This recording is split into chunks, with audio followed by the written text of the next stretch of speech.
medical topics. Let's talk about knee replacements. This happened to have been a very busy week in the office with regards to knee replacements. We saw a number of patients considering a knee replacement, and we saw a number of knee replacements back in the office in follow-up, and even saw some, unfortunately, in the emergency room. So, why do we do knee replacements? Knee replacement, the primary indication for knee replacements is arthritis. Arthritis, whether it be rheumatoid arthritis, osteoarthritis, which is most common and usually genetic in origin, or post-traumatic arthritis. So you had trauma previously or a fracture and the knee has gone on to degenerate. What these all have in common is that you've lost the cartilage, you've lost the cushioning on the ends of the bones, and now the bone ends are rubbing together.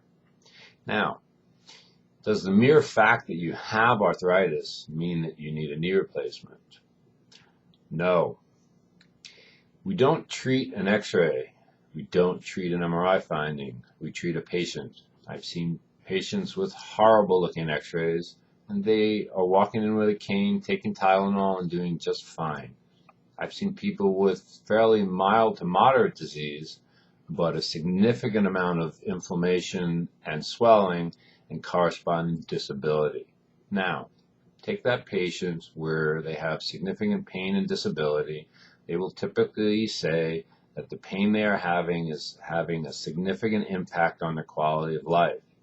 The decision to go forward with a knee replacement is that you've exhausted all non-operative modalities or measures, medications, injections, therapy, etc., and you've reached a point where you believe the pain is having such a significant impact on your quality of life that you're willing to absorb or deal with the risks associated with a knee replacement.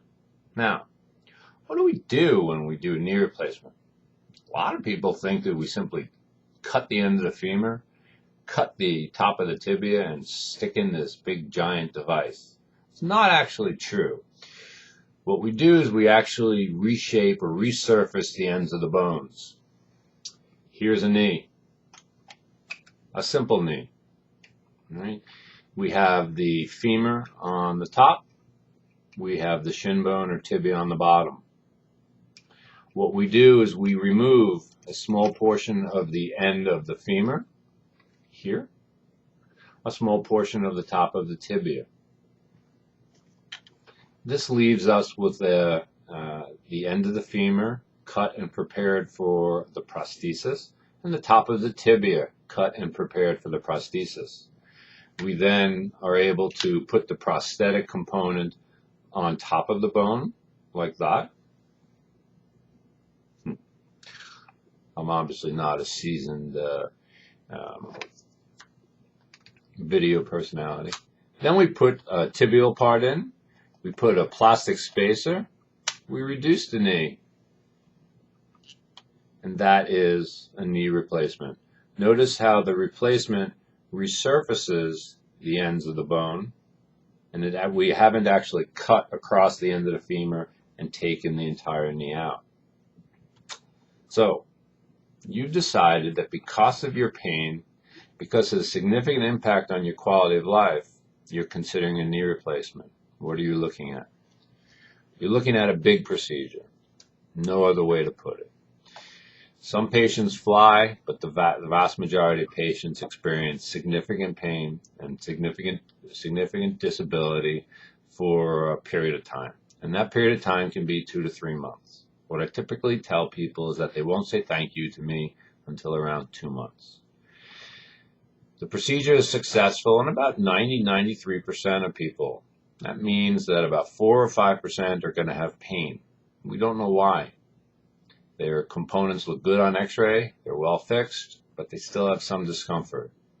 1% of you are going to be infected. A certain percentage may have a blood clot, which will cause swelling in the leg and discomfort.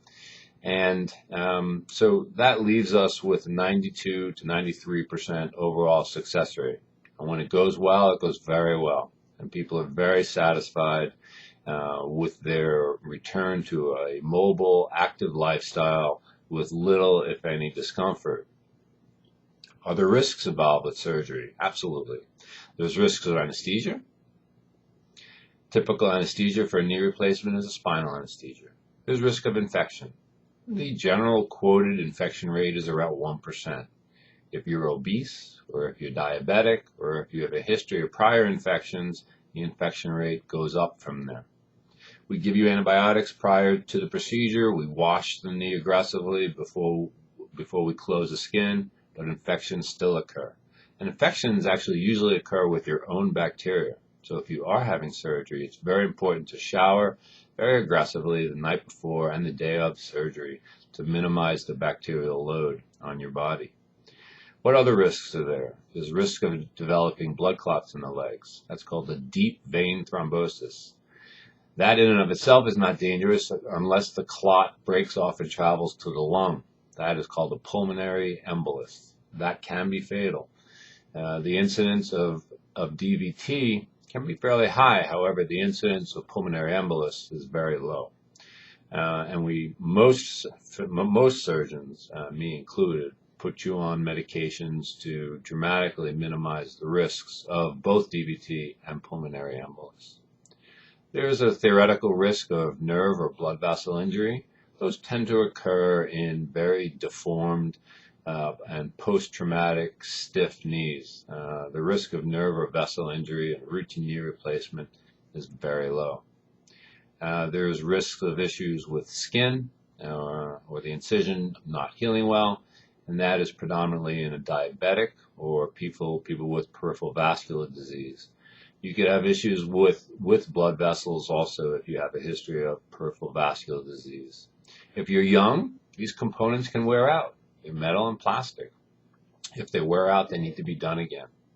The components can loosen. With time, your ligaments can stretch. And if your ligaments stretch, the knee can develop a feeling of instability.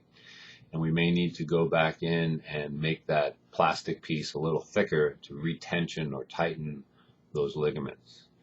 Also, common potential complication, what we call patella femoral. There's a kneecap that sits in the front of the femur, and that kneecap sometimes will not ride in the center of a groove on the femur as we want it to. Sometimes it slips over the edge, and that leads to pain and instability. And there are procedures to address that as well. Overall, the complication rate of a knee replacement in general is 1% or less. So again, the vast majority of you do very well. But ultimately, remember, it is your decision. No surgeon should tell you you must have a knee replacement. You should request a knee replacement, and it is requested after you've failed non-operative measures and you believe that your quality of life is so poor that it requires a knee replacement, and you are now willing to assume the risks, some of which we just discussed. So I hope you find this useful. Have a great day and have a happy new year.